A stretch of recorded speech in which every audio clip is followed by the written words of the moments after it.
মাত্র 24 ঘন্টার মধ্যে উচ্চ পর্যায়ের 4টি বৈঠক। নরেন্দ্র মোদীর সভাপতিত্বে অনুষ্ঠিত শীর্ষ পর্যায়ের বৈঠকগুলোই বলে দিচ্ছে পাকিস্তানে হামলা চালাতে কতটা উদ্গ্রীব ভারত। তবে যেভাবে সীমান্তকে অভেদ্য দুর্গে পরিণত করেছে পাক সেনারা, স্বভাবতই প্রশ্ন উঠছে কেমন হতে পারে নয়াদিল্লির সেনাদের হামলার ধরন।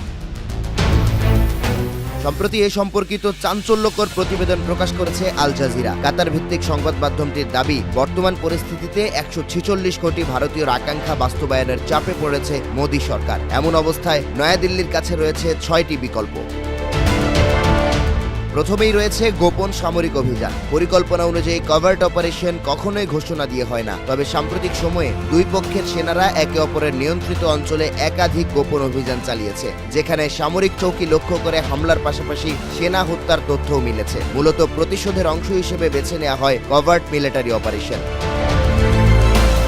পাকিস্তান সরকারকে দেশের জনগণের সামনে ছোট করার আরেকটি অপশন সার্জিক্যাল স্ট্রাইক। 2006 সালে ভারত নিয়ন্ত্রিত কাশ্মীরের উড়িতে সন্ত্রাসী হামলায় নিহত হন 17 সেনা। এরপরই রাডার ফাঁকি দিয়ে সীমান্ত পেরিয়ে পাকিস্তানের সন্ত্রাসী ঘাঁটিতে হামলা চালায় ভারত। এতে প্রায় 20 জন সন্ত্রাসীকে হত্যার দাবি করে নয়াদিল্লি, যদিও বিশ্লেষকদের ধারণা প্রকৃত সংখ্যা অনেকটাই কম।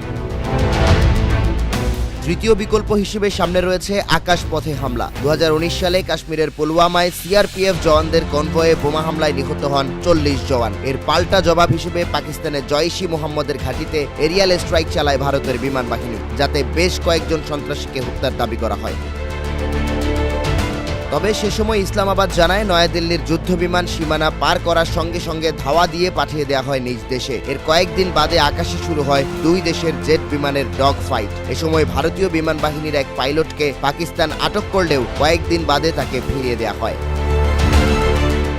হামলার গুঞ্জন জোরালো হবার পাশাপাশি বাড়ছে আজাদ কাশ্মীরের সামরিক অভিযানের সংখ্যা। পাকিস্তান অধিকৃত এই উপত্যকা পুনরুদ্ধার ভারতের প্রতিটি সরকারের নীতিগত লক্ষ্য। কাজটি কঠিন হলেও অসম্ভব নয়। 1984 সালে অপারেশন মেঘদূতের মাধ্যমে হিমালয়ের সিয়াচেন হিমবাহ দখল করে ভারত। এতে করে কৌশলগত গুরুত্বপূর্ণ বেশ কিছু অঞ্চলের প্রবেশাধিকার হারায় পাক সেনাবাহিনী। দীর্ঘদিন স্থল ও আকাশভাগে দুই দেশের সেনাদের লড়াই হলেও উপেক্ষিত ছিল জলপথ। পেহেলগামে হামলার পর 27 এপ্রিল ক্ষেপণাস্ত্র পরীক্ষার কথা ঘোষণা করে ভারতীয় নৌবাহিনী। বিশ্লেষকদের ধারণা, সমুদ্রের শক্তি প্রদর্শনের অংশ হিসেবে চালানো হয় এই পরীক্ষা, যা ইঙ্গিত দিচ্ছে নির্দেশনা পাওয়া মাত্রই পাকিস্তানের ভূখণ্ডে আঘাত হানবে ভারতীয় নৌবাহিনী।